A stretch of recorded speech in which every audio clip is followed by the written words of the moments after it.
La llamada llegó en medio de la madrugada. Diego Ramírez, mi hijo de 16 años, estaba en la enfermería del Correccional Juvenil. Dijeron que había tenido un incidente con una pandilla dentro del penal, que había sido golpeado, pero que estaba estable. Cuando llegué, la escena me heló la sangre. Mi hijo estaba inconsciente, con tubos conectados a la nariz, la frente vendada y el rostro cubierto de moretones. Un monitor pitaba débilmente junto a su cama. El oficial Bravo me aseguró que todo había sido un pleito entre internos, que Diego se había visto en el lugar equivocado en el momento equivocado. Intentó convencerme de que lo ocurrido era responsabilidad de otros jóvenes. Pero yo conocía a mi hijo mío. Diego no era violento, estaba ahí por un error tonto, un robo menor de una bicicleta, y esperaba poder salir en meses con buena conducta. Aquellas heridas no correspondían a una simple pelea de patio. Los doctores hablaron de un traumatismo cráneoencefálico severo. La tomografía revelaba daño en el área del cerebro que controla el lenguaje.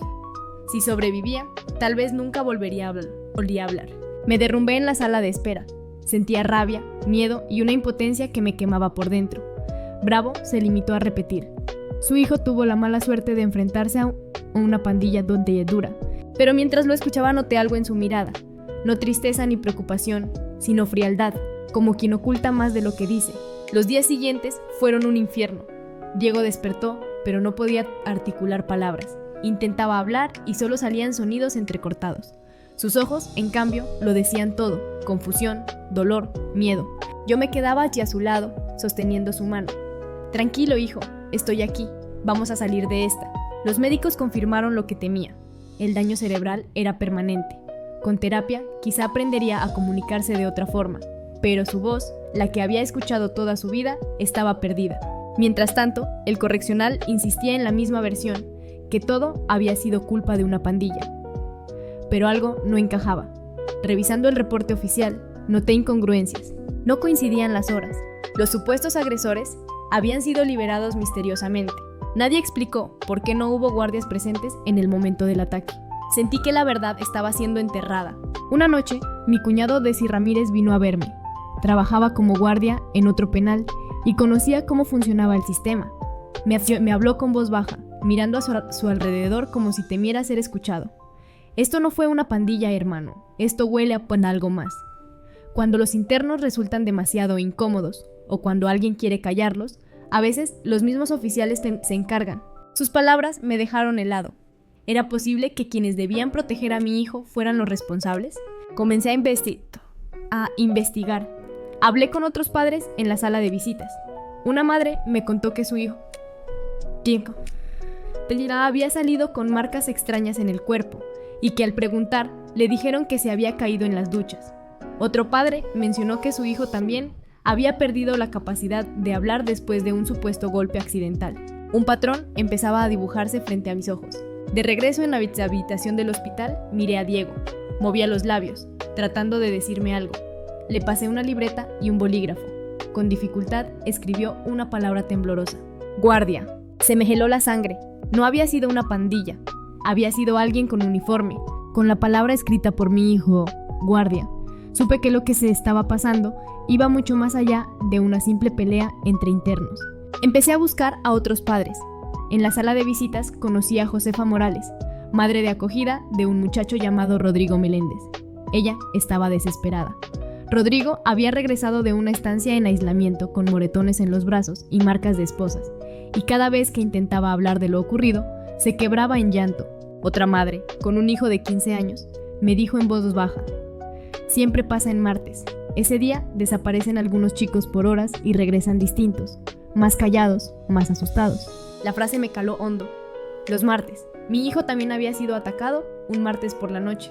En las semanas siguientes, empecé a juntar historias como piezas de un rompecabezas. Jóvenes que salían con golpes en la cabeza sin explicación. Expedientes médicos alterados. Guardias que firmaban reportes idénticos, casi calcados, como si usaran un mismo guión. El patrón era claro. No se trataba de pandillas, sino de abusos sistemáticos dentro del correccional. Un primo mío, Jaime Ramírez, me ayudó a revisar documentos públicos. Descubrimos que varias demandas contra el centro habían sido desestimadas misteriosamente por el mismo juez, el juez Montoya. Todas tenían en común lesiones graves, pérdida de memoria o problemas de lenguaje en los internos. Están silenciando a los muchachos, literalmente, me dijo Jaime, apretando los papeles con rabia. La primera vez que confronté al oficial Bravo, fingió indignación. ¿Está diciendo que yo lastimé a su hijo?, preguntó con una sonrisa irónica. Cuídese de sus acusaciones, señor Ramírez. Pero en sus ojos vi algo distinto, miedo. Ese miedo me confirmó que estaba en el camino correcto. Me uní a un pequeño grupo de padres que ya sospechaban lo mismo. Nos reuníamos en cafeterías o en las casas, compartiendo pruebas, fotografías, testimonios de los chicos. Muchos de ellos estaban marcados de por vida. Si no hacemos algo, nuestros hijos no tendrán futuro, dijo Josefa, con lágrimas contenidas, y los próximos serán otros niños. Esa noche juramos que no íbamos a callarnos. Mi hermano Desi, que conocía los pasillos de las prisiones, sugirió un plan arriesgado. Si de verdad quieren pruebas, tienen que entrar en la oficina de consejería. Ahí guardan grabaciones, expedientes y discos duros. Esos archivos nunca salen a la luz porque los oficiales los manipulan antes de que lleguen a la corte. Era una locura, pero sabíamos que sin pruebas sólidas nadie nos creería. El martes siguiente, regresé al hospital para ver a Diego. Se agitaba en la cama, moviendo los labios sin poder hablar. Le di otra libreta. Con mucho esfuerzo escribió 2 palabras más. Oficial Herrera. Sentí un escalofrío. El nombre coincidía con los rumores de otros padres. Los hermanos Herrera, Aarón y Carlos eran guardias temidos por los internos. Supuestamente ellos se encargaban de los chicos problemáticos. Ahora tenía un nombre, un culpable señalado directamente por mi hijo. Salí del hospital con la libreta en la mano, el corazón latiendo con furia. Miré al cielo oscuro de la ciudad y me hice una promesa. Voy a desenmascararlos, hijo, te lo juro. El plan parecía una locura, pero era la única forma de conseguir pruebas que nadie pudiera negar. Mi hermano Desi, mi primo Jaime y yo pasamos días observando la rutina del correccional juvenil. Nos enteramos de los cambios de turno, los pasillos menos vigilados y los horarios de las oficinas. La meta estaba clara: entrar a la oficina de consejería un martes por la noche, el mismo día en que ocurrían las desapariciones de los muchachos. Esa noche, el ambiente estaba más tenso que nunca. Afuera del penal, las luces parpadeaban. Desi, que conocía protocolos de seguridad, nos guió. «Esperen el cambio de guardia», murmuró. «Justo ahí se relajan». Nos deslizamos hasta una entrada lateral. Jaime, con las manos sudorosas, intentaba abrir la cerradura con una copia improvisada de la llave que había conseguido gracias a un contacto. Cuando finalmente la puerta cedió, lo que vimos nos heló. Dentro de la oficina, había carpetas apiladas y un archivero con candado. Pero lo más perturbador era la computadora encendida, con la pantalla mostrando videos de seguridad.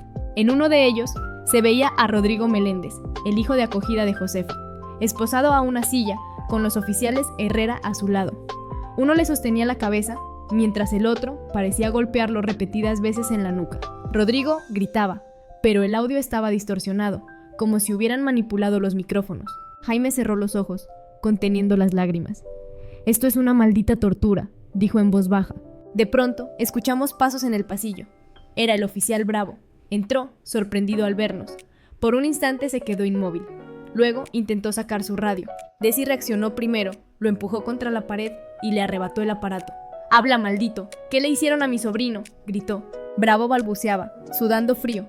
Al final, entre sollozos, lo soltó. «No son pandillas, somos nosotros. Los Herrera, el alcaide Salgado, todos. Es un sistema. Les pegan en la cabeza para que no puedan testificar». Yo sentí el mundo derrumbarse bajo mis pies. Mi hijo, Diego, había perdido la voz porque alguien lo decidió, porque era más conveniente tenerlo callado. En ese momento, un gemido proveniente del cuarto contiguo nos hizo girar. Forzamos la puerta y encontramos a Rodrigo, semiconsciente, con la cara hinchada y las muñecas ensangrentadas por las esposas. «¡Sáquenme!», murmuró apenas, con los labios partidos. Lo cargamos entre los 3. Bravo, derrotado, no intentó detenernos. Salimos por la misma puerta lateral, corriendo hacia la camioneta de Jaime. Rodrigo lloraba en silencio en mis brazos. Desi colocó el disco duro de la computadora en una mochila. «Tenemos todo», dijo con voz grave, «la prueba que necesitábamos». Mientras nos alejábamos, escuché a Bravo gritar detrás: «Van a venir por ustedes, esto llega hasta arriba». Yo solo pensé en Diego, en Rodrigo, en todos los muchachos que habían sido silenciados. Ya no había vuelta atrás. Esa madrugada, en casa, conectamos el disco duro. Los videos eran aún más aterradores. Decenas de jóvenes, cada uno en noches distintas, siempre los martes. Golpes en la cabeza, amenazas, oficiales riéndose. Entre los archivos, había correos electrónicos que demostraban coordinación con el alcaide Salgado. Había transferencias bancarias, órdenes de limpieza de expedientes y listas de internos seleccionados. Jaime se llevó las manos al rostro. Esto es un infierno organizado. Yo miré a Rodrigo, dormido en el sillón con una manta. Su respiración era agitada, pero estaba vivo. Habíamos salvado a uno, al menos por esa noche. En mi corazón hice otro juramento. No descansaré hasta que todos paguen. La mañana después de rescatar a Rodrigo Meléndez, sabíamos que la tormenta se nos venía encima. El muchacho seguía adolorido, con golpes visibles en la cara y los brazos. Mi esposa le preparó una sopa caliente, y aunque apenas probó unas cucharadas, sus ojos reflejaban alivio. Estaba fuera de ese infierno, al menos por un momento. Conectamos el disco duro a una computadora vieja y revisamos archivo tras archivo. Había videos, correos electrónicos, listas de internos. Cada clip era una confirmación brutal. Golpes sistemáticos en la cabeza, amenazas, risas de los oficiales mientras los chicos lloraban. En varios correos aparecía el nombre del alcaide Salgado, coordinando turnos y encubriendo reportes. También había mensajes firmados por el subjefe Hernández, que ordenaba ajustar expedientes médicos para ocultar lesiones. Yo temblaba de rabia. Mi hijo, Diego, no había sido víctima de un accidente, había sido mutilado intencionalmente. Esa misma tarde tocan a la puerta. Era la esposa del oficial Bravo. Venía nerviosa, con los ojos rojos de tanto llorar. Traía un sobre en la mano. Mi esposo, no puede más, nos dijo. ¿Sabe que lo que hicieron? Que lo que hicieron está mal, pero teme por su vida. Dentro del sobre había copias de mensajes de texto entre Bravo y los hermanos Herrera, discutiendo quién sería el siguiente seleccionado. El nombre de Diego Ramírez aparecía marcado en la lista. Mi sangre hirvió. Lo eligieron porque pensaron que no tendría defensa, dijo la mujer, con voz rota. Pensaron que era un chico sin padrinos políticos. Al día siguiente, cuando fui a visitar a Diego al hospital, noté algo extraño. 2 guardias, ajenos al personal habitual, estaban parados en la entrada. Cuando pregunté, dijeron que eran refuerzos de seguridad, pero su mirada era la de quien no cuida, sino vigila. Llamé a mi hermano Desi. Nos quieren silenciar. Esa noche, mientras regresaba en mi camioneta, un coche negro me siguió por varias cuadras. Aceleré y logré perderlo, pero confirmé lo que temía. Iban tras de nosotros. Poco después, recibí una llamada anónima. Una voz masculina, áspera, dijo: «Deje de meterse donde no le llaman, Ramírez, o su familia pagará el precio». Colgué con la mano temblorosa. El colmo llegó 2 días después. Me arrestaron frente a mi propia casa. Oficiales uniformados, con una orden firmada por el juez Montoya, me acusaban de allanamiento e interferencia con propiedad del Estado. Mientras me esposaban, mi esposa gritaba desde la puerta. Yo trataba de tranquilizarla. «No te preocupes, tenemos la verdad en nuestras manos». En el trayecto, uno de los oficiales, un tal Colín, me susurró: «Debería haber dejado las cosas como estaban». Pasé la noche en una celda fría, rodeado de silencio, pero dentro de mí no había miedo, sino determinación. Sabía que mis hermanos tenían el disco duro a salvo, y que Rodrigo era prueba viviente de lo que hacían en ese lugar. Cuando finalmente me liberaron bajo fianza, mi abogado de oficio me advirtió: «Está enfrentando enemigos muy poderosos. Si sigue adelante, su vida va a cambiar para siempre». Lo miré directo a los ojos y respondí: «Ya cambió desde el momento en que mi hijo perdió su voz». Esa noche, en casa, Rodrigo me tomó la mano. Con voz débil, me dijo: «Si yo hablo, me van a desaparecer». Lo abracé con fuerza. «Ya no estás solo, hijo. Nunca más». Sabía que no podía detenerme. Aunque el sistema entero viniera contra mí, aunque mi nombre quedara marcado, la verdad tenía que salir a la luz. Después de mi arresto injusto, pensé que la presión terminaría por quebrarme. Pero lo que ocurrió fue lo contrario. La lucha apenas comenzaba. Unos días más tarde, recibí la visita de una mujer de voz firme y mirada decidida, la abogada Elena Robles. Se presentó en mi casa, donde aún se respiraba el miedo tras las amenazas. «He leído sobre su caso», dijo mientras extendía su tarjeta. «No soy abogada de oficio, trabajo con víctimas de abusos institucionales. Y créame, lo suyo no es un simple error del sistema, es un crimen organizado desde adentro». Nos mostró documentos de otros casos similares en otros estados, donde los internos aparecían con lesiones cerebrales y las demandas eran archivadas una y otra vez. Esto no es un patrón aislado, es una red, afirmó con dureza. Le entregamos el disco duro y los mensajes de texto que la esposa del oficial Bravo nos había dado. Elena se quedó helada al ver los videos. Con esto, ya no estamos hablando de sospechas, estamos hablando de pruebas federales. Fue ella quien contactó a un viejo colega suyo, el agente federal Daniel Villalobos, del FBI. La reunión con Villalobos fue tensa. Llegó con traje oscuro, acompañado de 2 asistentes. Se sentó en la mesa de nuestra cocina, mientras yo apretaba las manos nervioso. Desi conectó la laptop y reprodujo uno de los videos. Se veía claramente a los hermanos Herrera golpeando a un chico esposado, mientras Bravo observaba. Villalobos no pestañeó, pero su mandíbula se tensó. ¿Cuántos casos como este tienen documentados?, preguntó. Al menos una docena, respondió Elena, y los expedientes muestran decenas más con síntomas idénticos. El agente cerró la laptop y dijo con voz baja: lo que tienen aquí es suficiente para abrir una investigación federal. Pero deben entender algo, si nos metemos, vamos hasta el fondo. Y eso significa enfrentarse a políticos, jueces y hasta senadores. Yo lo miré directo a los ojos. No me importa quién caiga. Quiero justicia para mi hijo. Los siguientes días fueron de planificación. El FBI pidió copias de todo y Elena los ayudó a preparar una estrategia para que el caso no se filtrara. Temían que si el alcaide Salgado o el juez Montoya descubrían lo que se venía, destruirían más pruebas. Rodrigo, todavía con miedo, aceptó grabar un testimonio en video bajo protección. Contó cómo lo esposaban cada martes, cómo lo golpeaban en la cabeza y cómo lo amenazaban con desaparecer si hablaba. Verlo narrar entre sollozos fue devastador, pero también la confirmación de lo que sabíamos. Los chicos habían sido reducidos al silencio por diseño. Mientras tanto, Ramón, mi hermano, me advirtió: ten cuidado, hermano. Si esto llega a la prensa antes de tiempo, se nos viene el infierno encima. Yo asentí, pero en el fondo, sabía que el infierno ya lo estábamos viviendo desde el día en que Diego perdió la voz. Una noche, Elena me llamó con tono serio. El FBI ya tiene suficiente para emitir las primeras órdenes de arresto. Empezarán por los oficiales de menor rango para presionar, pero el objetivo es claro: subir hasta el alcaide, el juez y el senador que financió todo. Me quedé en silencio, procesando esas palabras. Un senador. Ya no se trataba solo de guardias corruptos, era una red que alcanzaba el corazón del poder político. Esa noche, sentado junto a la cama de Diego, le acaricié el cabello mientras dormía. Aunque no podía hablar, me miró con esos ojos que decían más que 1000 palabras. Vamos a lograrlo, hijo, le susurré. Por ti, por Rodrigo, por todos los que callaron a golpes. Nadie más va a sufrir lo que tú sufriste. Y por primera vez en meses, sentí que la justicia no era un sueño lejano, sino algo que venía en camino. Las primeras órdenes de arresto llegaron un viernes al amanecer. El FBI, junto con la policía estatal, entró de manera coordinada a las casas de los hermanos Herrera y del oficial Colín.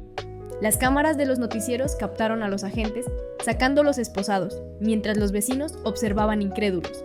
Los cargos eran múltiples: abuso de autoridad, agresión agravada, manipulación de expedientes y conspiración criminal.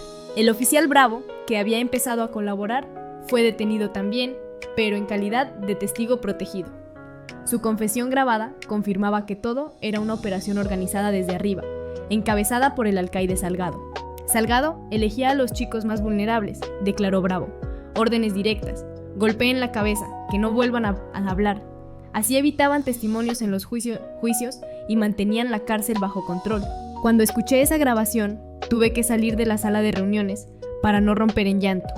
Era la confirmación brutal de lo que le habían hecho a Diego.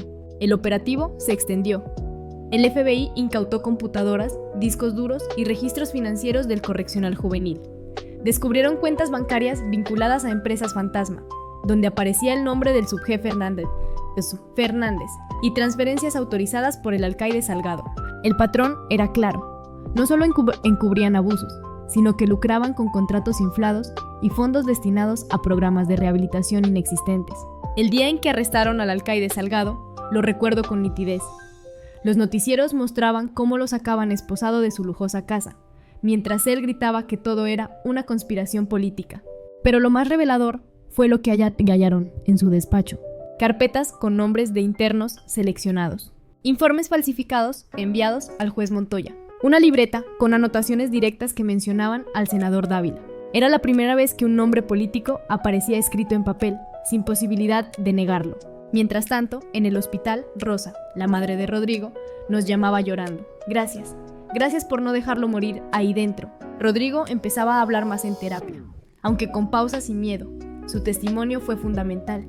Relató cómo los Herrera se turnaban los martes para disciplinar a los chicos y cómo el alcaide supervisaba personalmente algunas sesiones.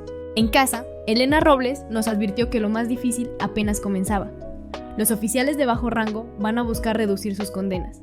Eso significa que van a señalar hacia arriba, el juez Montoya, el senador Dávila. Prepárense, porque la presión política será brutal. Yo asentí.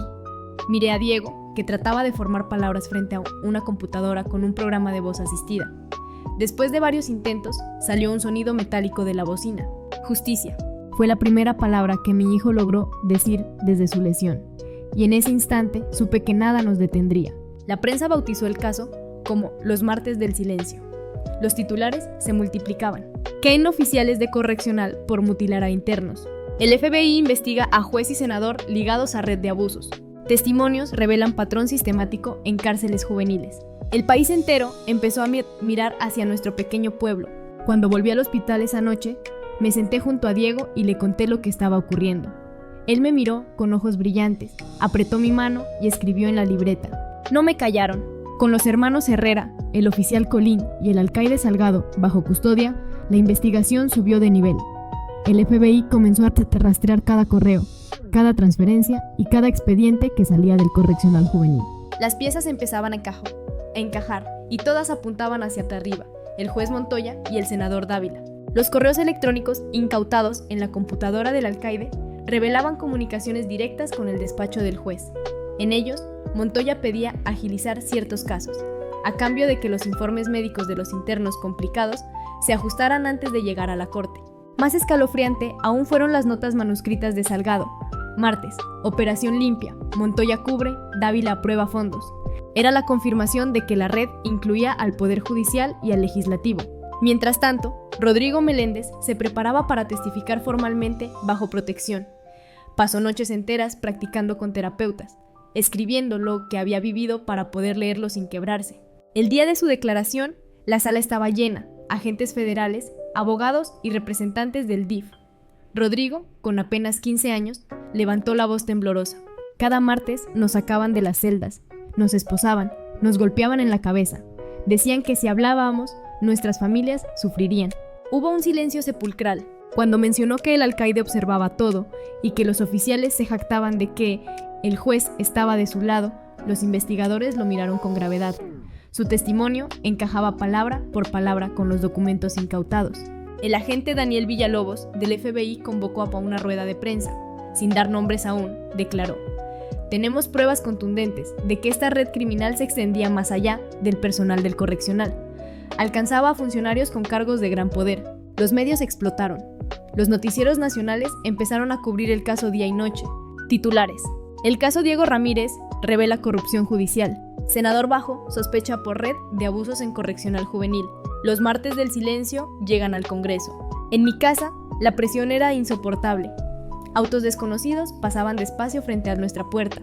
Una vez, alguien lanzó una piedra con una nota: cállense o mueren. Elena Robles, la abogada, consiguió órdenes de protección. El DIF trasladó temporalmente a Rodrigo a una casa segura bajo custodia federal. Aún así, yo veía el miedo en los ojos de mi esposa cada vez que Diego trataba de dormir. Fue Diego quien, con su voz metálica del dispositivo de comunicación, nos devolvió la fuerza. Con esfuerzo, deletreó letra por letra, hasta que la máquina pronunció: no tengan miedo. Yo sentí un nudo en la garganta. Mi hijo, a quien intentaron silenciar para siempre, nos pedía seguir adelante. Las semanas siguientes fueron un torbellino. El FBI presentó nuevas pruebas: transferencias bancarias hacia una fundación ligada al senador Dávila, expedientes alterados con la firma del juez Montoya, testimonios de otros internos que describían el mismo patrón de abusos. Ya no había duda. Lo que comenzó como la búsqueda de justicia para mi hijo se había convertido en una de las investigaciones más grandes de corrupción y abuso en el sistema juvenil del país. Mientras la investigación se expandía y los nombres de Montoya y Dávila empezaban a sonar en todas partes, en casa vivíamos otra batalla: la rehabilitación de Diego. Los médicos nos habían dicho que su capacidad de hablar estaba seriamente dañada, pero no imposible de recuperar. así que iniciamos un programa intensivo de terapia del lenguaje. Cada día, Diego practicaba sonidos, sílabas, y usaba un dispositivo de voz asistida para comunicarse. La primera vez que logró decir mamá con su propia voz, aunque apenas audible, todos rompimos en llanto. Fue como escuchar un milagro. El caso ya no era solo nuestro. La comunidad entera empezó a movilizarse. Padres, maestros y vecinos organizaron marchas con carteles que decían: justicia para Diego y Rodrigo. Cierren la cárcel del silencio. Los niños no se tocan. Las imágenes se transmitieron en noticieros nacionales. El país entero hablaba de lo que antes era un secreto sepultado entre muros. En paralelo, la abogada Elena Robles organizó conferencias con especialistas en derechos humanos. El DIF, presionado por la opinión pública, anunció nuevas auditorías en todos los correccionales juveniles del estado. Fue la primera vez que sentí que no estábamos solos. En medio de todo, Diego encontró una forma de expresarse más allá de las palabras. Empezó a dibujar. En sus cuadernos aparecían rostros, puertas cerradas, cadenas, pero también soles y manos entrelazadas. Un día me entregó un dibujo donde se veía a un guardia con uniforme rompiendo la llave de un candado, y al otro lado, un niño caminando libre. Debajo escribió, con letra temblorosa, yo. Ese simple trazo valía más que 1000 discursos. Los medios bautizaron el movimiento como la voz de los que callaron. Reportajes mostraban la valentía de Rodrigo al testificar y el esfuerzo de Diego por comunicarse de nuevo. Incluso universidades empezaron a invitar a Elena a dar charlas sobre el caso. Mientras tanto, en el terreno legal, los primeros acusados, los hermanos Herrera, el oficial Colín y el alcaide Salgado, fueron llevados ante la corte. Las audiencias iniciales estuvieron llenas de periodistas. Los abogados defensores intentaban desacreditar a las víctimas, pero los videos del disco duro eran incontestables. Verlos proyectados en la sala, los golpes, las risas, los gritos ahogados, fue insoportable. Pero también fue la prueba que derrumbó cualquier mentira. El juez ordenó que permanecieran en prisión preventiva sin derecho a fianza. Era apenas el inicio, pero ya era una victoria. En casa, esa noche, Diego escribió en su pizarra: sí se puede. Yo lo abracé, sintiendo que esas 3 palabras, escritas con su mano temblorosa, eran la bandera de todo un movimiento. Los juicios de los primeros acusados comenzaron meses después, y cada audiencia era seguida como si fuera un espectáculo nacional. Las bancas estaban llenas de periodistas, activistas y familias de otros jóvenes que habían pasado por el correccional. Los hermanos Herrera, el oficial Colín y el alcaide Salgado enfrentaban cargos por abuso agravado, conspiración criminal, manipulación de expedientes y tortura.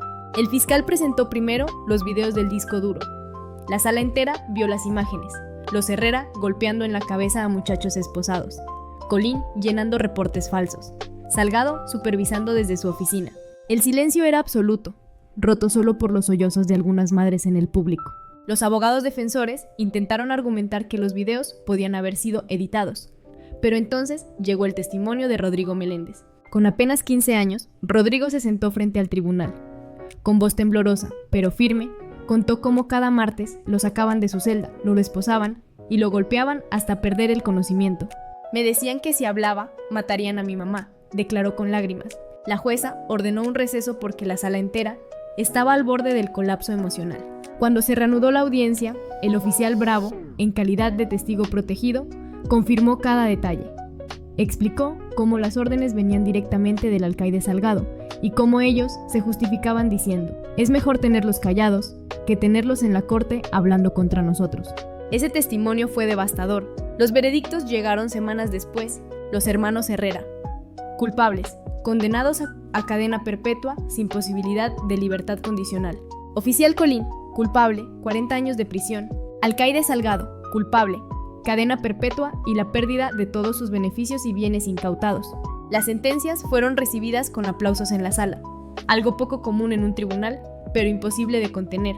Sin embargo, todos sabíamos que el verdadero monstruo aún estaba en pie, el juez Montoya y el senador Dávila. El agente Daniel Villalobos del FBI anunció que se presentarían cargos contra ellos.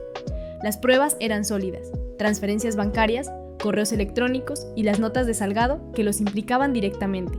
La noticia sacudió al país. Por primera vez en décadas, un juez en funciones y un senador serían procesados por crímenes contra menores en un correccional. En casa, seguimos cada transmisión por televisión.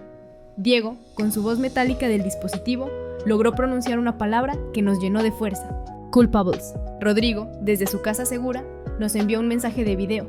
Lo logramos, ya no nos callaron. La prensa internacional empezó a cubrir el caso. Organizaciones de derechos humanos pedían reformas urgentes en el sistema penitenciario juvenil. El movimiento La Voz de los que Callaron ya no era local, era nacional, pero sabíamos que lo más difícil aún estaba por venir.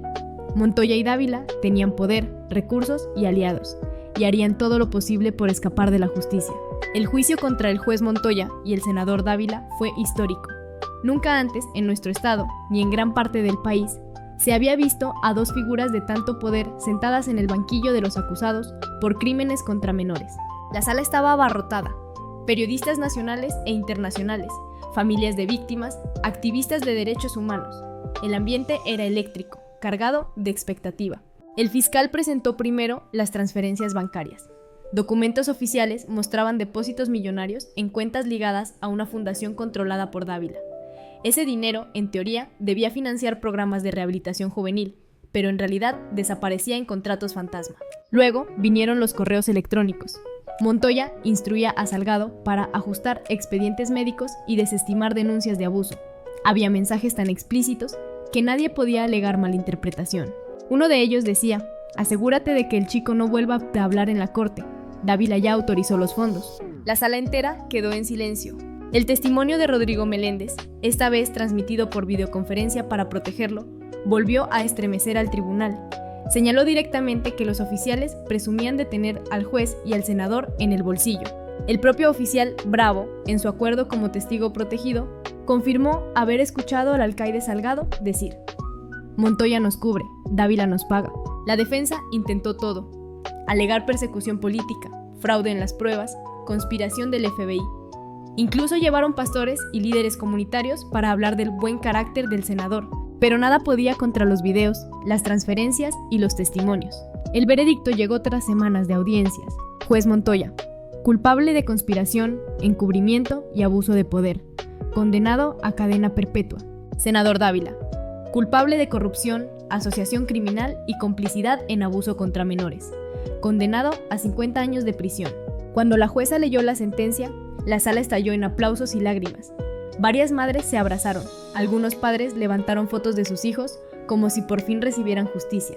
Los noticieros llamaron al fallo la caída de los intocables.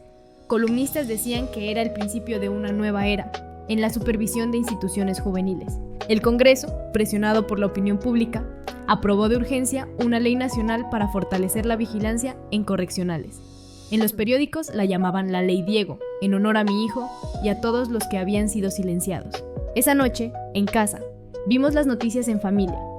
Diego, con su dispositivo de voz, deletreó lentamente hasta formar una frase: ganamos. Yo lo abracé con lágrimas en los ojos. Porque sí, habíamos ganado una batalla enorme, aunque la guerra contra la injusticia nunca termina. Tras las sentencias de Montoya y Dávila, el país entero empezó a hablar de reformas. La llamada Ley Diego fue aprobada rápidamente. Establecía cámaras obligatorias en todos los pasillos de los correccionales, auditorías sorpresa, revisión externa de expedientes médicos y penas más duras para funcionarios que encubrieran abusos. El nombre de mi hijo estaba en la boca de periodistas, políticos y activistas. Pero para mí, Diego seguía siendo ese muchacho que luchaba cada día por recuperar su voz. La rehabilitación fue larga y dolorosa. Con terapia intensiva, Diego empezó a formar sílabas sueltas. Ma, pa, no. Cada pequeño avance era celebrado como una victoria. Los doctores introdujeron un dispositivo más avanzado que combinaba su voz robótica con las palabras que lograba pronunciar. El día en que dijo con claridad «papá», sentí que el mundo entero podía derrumbarse y yo aún estaría feliz. La comunidad también lo abrazó. Universidades, iglesias y centros comunitarios lo invitaban a compartir su historia. Al principio lo hacía a través de dibujos y frases cortas en su pizarra. Más tarde, con ayuda de su dispositivo, pudo dar discursos breves. «Me llamo Diego Ramírez», dijo en su primera presentación pública. Querían callarnos, no lo lograron. El auditorio entero se puso de pie para aplaudir. Rodrigo Meléndez, bajo protección, también empezó a hablar en público. Junto con Diego, se convirtieron en símbolo de resiliencia. A menudo se escribían cartas, compartiendo sus avances. Rodrigo decía que quería estudiar Derecho para defender a chicos como él. La abogada Elena Robles recibió reconocimientos nacionales por su papel en el caso, pero cada vez que le agradecíamos, respondía lo mismo. Yo solo encendí la luz, ustedes tuvieron el valor de caminar en la oscuridad. Con el tiempo, Diego empezó a retomar la escuela. Al principio fue con un tutor en casa, luego en un programa especial de inclusión. Aunque tenía dificultades para expresarse, era brillante en matemáticas y dibujo. Sus profesores decían que tenía una mente extraordinaria. Una tarde, me mostró un cuaderno lleno de planos de edificios y estructuras. Me miró y escribió: quiero ser arquitecto. Sonreí, con el corazón lleno de orgullo. La prensa internacional hizo reportajes sobre el caso. En un documental, mostraron a Diego practicando palabras con su terapeuta. Al final del segmento, él logró decir una frase completa, con esfuerzo y pausas, pero clara. No más silencio. Se convirtió en lema del movimiento. El impacto fue tan grande que incluso otros estados empezaron a aprobar leyes similares. Los padres que antes tenían miedo, ahora se organizaban en asociaciones, exigiendo más protección para los jóvenes. Yo miraba a mi hijo y pensaba, le arrebataron la voz, pero él convirtió ese vacío en un grito que nadie podía ignorar. Pasaron los años, y aunque las cicatrices de Diego Ramírez nunca desaparecieron, aprendió a vivir con ellas. La terapia del lenguaje, el apoyo de la comunidad y la fuerza de nuestra familia lo llevaron más lejos de lo que nadie había imaginado aquella noche en que casi lo perdimos. El día de su graduación de preparatoria fue un triunfo indescriptible. Diego caminó con toga y birrete, acompañado por sus compañeros que lo ovacionaban de pie. Cuando subió al escenario, levantó el diploma con una sonrisa enorme. Con ayuda de su dispositivo de voz, dijo: prometí que no me callarían, y aquí estoy. El auditorio entero explotó en aplausos. Yo lloré como nunca, abrazado a mi esposa. Semanas después, en la plaza central de nuestra ciudad, se inauguró un mural en memoria de los jóvenes que no sobrevivieron al correccional. En el centro, un sol enorme iluminaba las figuras de muchachos caminando libres. Entre ellos, un niño con una llave rota en la mano. Debajo, una frase: la voz de los que callaron. Diego estuvo presente en la ceremonia. Se quedó en silencio frente al mural, luego escribió en su libreta: no es solo mi historia, es la de todos. El movimiento siguió creciendo. La Ley Diego inspiró reformas en otros países y se convirtió en referencia internacional para la protección de menores en instituciones. Expertos venían a entrevistarlo, pero él siempre respondía con humildad: yo no soy un héroe, solo sobreviví. Los héroes son los que nunca dejaron de luchar por mí. A nivel personal, Diego siguió su sueño: estudiar arquitectura. Pasaba horas dibujando planos, diseñando edificios donde la luz entraba en cada rincón, como si quisiera asegurarse de que en esos espacios nunca hubiera oscuridad. Una tarde me mostró un proyecto, un centro comunitario con aulas abiertas y jardines. En la entrada había grabado un lema: aquí nadie calla. Hoy, cuando miro a mi hijo, veo más que a un sobreviviente. Veo a un joven que transformó su dolor en esperanza, que convirtió su silencio en voz para miles. A veces, cuando nos sentamos en el porche al atardecer, él toma su cuaderno y escribe una sola palabra para mí: gracias. Y yo le respondo con otra: orgullo, porque aunque intentaron destruirlo, Diego Ramírez se levantó y su historia cambió no solo nuestra vida, sino la de todo un país.